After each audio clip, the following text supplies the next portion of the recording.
مگر جو تمہارے قبضے میں آ جائے یہ اللہ کا حکم ہے تم پر، اور ان کے علاوہ جتنی عورتیں ہیں وہ تمہارے لیے حلال ہیں کہ تم اپنے مال کے ذریعے ان سے نکاح کرو، پاک دامنی کے ساتھ، نہ کہ بدکاری کے لیے۔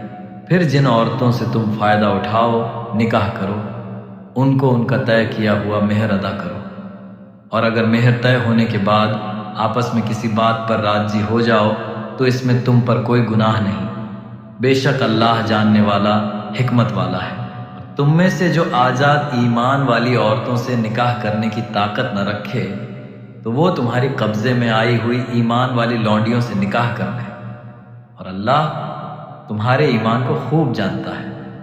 تم سب ایک دوسرے میں سے ہو تو ان سے ان کے مالکوں کی اجازت سے نکاح کرو، اور انہیں ان کا مہر بھلائی کے ساتھ دو، اس حالت میں کہ وہ پاک دامن ہوں، نہ کھلی بدکاری کرنے والی ہوں اور نہ چھپ کر دوستی رکھنے والی۔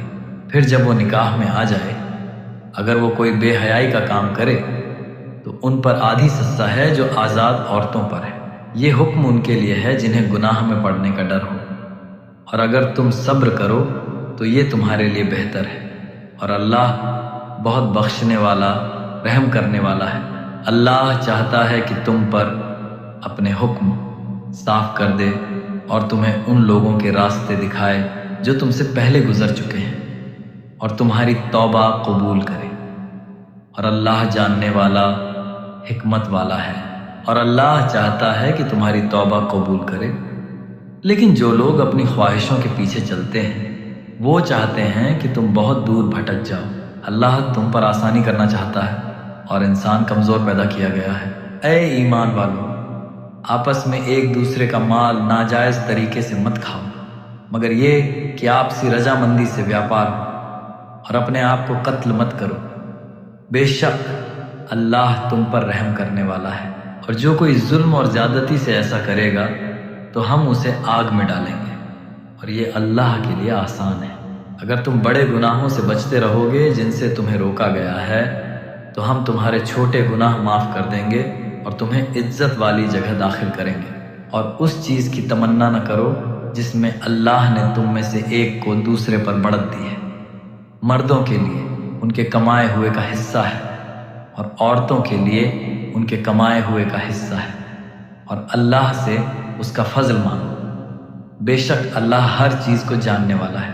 اور ہم نے ہر ایک کے لیے وارث مقرر کر دیے ہیں، جو کچھ ماں باپ اور قریبی رشتہ دار چھوڑ جائے، اور جن لوگوں سے تم نے وعدہ کیا ہے انہیں ان کا حصہ دو، بے شک اللہ ہر چیز پر گواہ ہے۔ مرد عورتوں پر قوام، ذمہ دار ہیں، اس لیے کہ اللہ نے ان میں سے ایک کو دوسرے پر فضیلت دی ہے، اور اس لیے کہ مرد اپنے مال خرچ کرتے ہیں تو نیک عورتیں فرمانبردار ہوتی ہیں، اور غیب میں بھی اس چیز کی حفاظت کرتی ہیں جس کی حفاظت کا اللہ نے حکم دیا ہے۔ اور جن عورتوں کی نافرمانی کا تمہیں ڈر ہو تو انہیں سمجھاؤ، پھر بستر الگ کر دو، پھر ضرورت ہو تو ہلکی سختی کرو، پھر اگر وہ مان جائے تو ان کے خلاف کوئی راستہ مت ڈھونڈو، بے شک اللہ سب سے اونچا، سب سے بڑا ہے۔ اور اگر تمہیں پتی پتنی کے بیچ جھگڑے کا ڈر ہو تو ایک پنچ مرد کے گھر والوں میں سے اور ایک پنچ عورت کے گھر والوں میں سے مقرر کرو، اگر وہ دونوں صلح چاہیں گے تو اللہ ان کے بیچ میل کر دے گا، بے شک اللہ جاننے والا، خبر رکھنے والا ہے۔ اور اللہ کی عبادت کرو اور اس کے ساتھ کسی کو شریک نہ ٹھہراؤ، اور ماں باپ کے ساتھ اچھا برتاؤ کرو، اور رشتہ داروں، یتیموں، مسکینوں، قریبی پڑوسی، دور کے پڑوسی، ساتھ بیٹھنے والے، مسافر، اور جو تمہارے قبضے میں ہیں، سب کے ساتھ بھلائی کرو، بے شک اللہ اس شخص کو پسند نہیں کرتا جو گھمنڈی اور اکڑنے والا ہو۔ جو لوگ خود بھی بخیل، کنجوس ہیں اور دوسروں کو بھی بخیلی سکھاتے ہیں، اور جو کچھ اللہ نے انہیں اپنے فضل سے دیا ہے اسے چھپاتے ہیں، ہم نے ایسے کافروں کے لیے رسوا کرنے والا عذاب تیار کر رکھا ہے۔ اور جو لوگ اپنے مال لوگوں کو دکھانے کے لیے خرچ کرتے ہیں اور اللہ اور آخرت پر ایمان نہیں رکھتے، وہ بھی اللہ کو پسند نہیں، اور جس کا ساتھی شیطان ہو تو وہ بہت برا ساتھی ہے۔ اور انہیں کیا ہو جاتا اگر وہ اللہ اور آخرت پر ایمان لاتے اور جو کچھ اللہ نے انہیں دیا ہے اس میں سے خرچ کرتے، اور اللہ انہیں اچھی طرح جانتا ہے۔ بے شک اللہ ذرا برابر بھی ظلم نہیں کرتا۔ اگر کوئی نیکی ہو تو اسے کئی گنا بڑھا دیتا ہے اور اپنے پاس سے بڑا ثواب عطا کرتا ہے۔ تو اس دن کیا حال ہوگا جب ہم ہر امت میں سے ایک گواہ لائیں گے اور اے نبی آپ کو ان سب پر گواہ بنائیں گے۔ اس دن کافر اور نافرمان لوگ چاہیں گے کہ کاش زمین ان کے اوپر برابر کر دی جائے، اور وہ اللہ سے کوئی بات چھپا نہیں سکیں گے۔ اے ایمان والو، نماز کے قریب نہ جاؤ جب تم نشے کی حالت میں ہو، جب تک کہ تم سمجھنے نہ لگو جو تم کہہ رہے ہو، اور نہ ہی جنابت ناپاکی کی حالت میں جب تک کہ تم غسل نہ کر لو سوائے اس کے کہ راہ چلتے ہو، اور اگر تم بیمار ہو یا سفر میں ہو یا تم میں سے کوئی پیشاب پاخانہ کر کے آیا ہو یا تم نے عورتوں کو چھوا ہو اور پانی نہ ملے تو پاک مٹی سے تیمم کر لو، اپنے چہرے اور ہاتھوں پر مل لو۔ بے شک اللہ معاف کرنے والا بخشنے والا ہے۔ کیا تم نے ان لوگوں کو نہیں دیکھا جنہیں کتاب کا حصہ دیا گیا تھا؟ وہ گمراہی خریدتے ہیں اور چاہتے ہیں کہ تم بھی راستے سے بھٹک جاؤ۔ اللہ تمہارے دشمنوں کو اچھی طرح جانتا ہے، اور اللہ کافی ہے دوست اور مددگار ہونے کے لیے۔ کچھ یہودی لوگ الفاظ کو ان کے اصلی مطلب سے بدل دیتے ہیں اور کہتے ہیں ہم نے سنا اور نافرمانی کی، اور سنو تمہیں سنایا نہ جائے، اور رائنا اپنی زبانیں مروڑ کر اور دین میں تانا دینے کے لیے۔ اور اگر وہ کہتے ہم نے سنا اور مانا اور سنو اور ہم پر نظر رکھو تو یہ ان کے لیے بہتر اور سیدھا ہوتا، لیکن اللہ نے ان کی نافرمانی کی وجہ سے ان پر لعنت کی ہے تو وہ کم ہی ایمان لاتے ہیں۔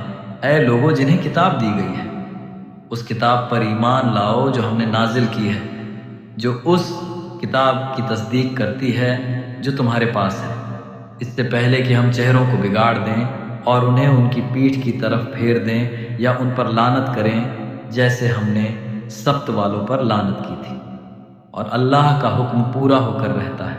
بے شک اللہ اس بات کو نہیں بخشتا کہ اس کے ساتھ کسی کو شریک ٹھہرایا جائے، اور اس کے علاوہ جسے چاہے معاف کر دیتا ہے، اور جس نے اللہ کے ساتھ شریک ٹھہرایا اس نے بہت بڑا گناہ کیا۔ کیا تم نے ان لوگوں کو نہیں دیکھا جو اپنے آپ کو پاک بتاتے ہیں؟ بلکہ اللہ ہی جسے چاہتا ہے پاک کرتا ہے، اور ان پر رتی بھر بھی ظلم نہیں کیا جائے گا۔ دیکھو یہ اللہ پر کیسے جھوٹ باندھتے ہیں، اور یہی کھلا گناہ کافی ہے۔ کیا تم نے ان لوگوں کو نہیں دیکھا جنہیں کتاب کا حصہ دیا گیا؟ وہ ضبط اور طاغوت پر ایمان لاتے ہیں اور کافروں کے بارے میں کہتے ہیں کہ یہ ایمان والوں سے زیادہ صحیح راستے پر ہیں۔ یہ وہی لوگ ہیں جن پر اللہ نے لعنت کی ہے، اور جس پر اللہ لعنت کر دے تم اس کے لیے کوئی مددگار نہیں پاؤ گے۔ کیا ان کے پاس حکومت کا کوئی حصہ ہے؟ اگر ایسا ہوتا تو وہ لوگوں کو رتی بھر بھی نہ دیتے۔ کیا وہ لوگوں سے اس چیز پر حسد کرتے ہیں جو اللہ نے انہیں اپنے فضل سے دی ہے؟ تو ہم نے تو ابراہیم کی اولاد کو کتاب اور حکمت دی اور انہیں بڑی سلطنت بھی دی، پھر ان میں سے کچھ اس پر ایمان لائے اور کچھ نے اس سے منہ موڑ لیا، اور جہنم کی آگ ہی کافی ہے جلانے کے لیے۔ بے شک جو لوگ ہماری آیتوں کا انکار کرتے ہیں ہم انہیں آگ میں ڈالیں گے، جب ان کی کھالیں جل جائیں گی تو ہم انہیں دوسری کھالوں سے بدل دیں گے تاکہ وہ عذاب کا مزہ چکھتے رہیں۔ بے شک اللہ زبردست حکمت والا ہے۔ اور جو لوگ ایمان لائے اور اچھے کام کیے ہم انہیں ایسے باغوں میں داخل کریں گے جن کے نیچے نہریں بہتی ہیں، وہ ان میں ہمیشہ رہیں گے، ان کے لیے وہاں پاک بیویاں ہوں گی اور ہم انہیں گھنی چھایا میں داخل کریں گے۔ بے شک اللہ تمہیں حکم دیتا ہے کہ امانتیں ان کے حقداروں کو پہنچاؤ، اور جب لوگوں کے بیچ فیصلہ کرو تو انصاف کے ساتھ فیصلہ کرو۔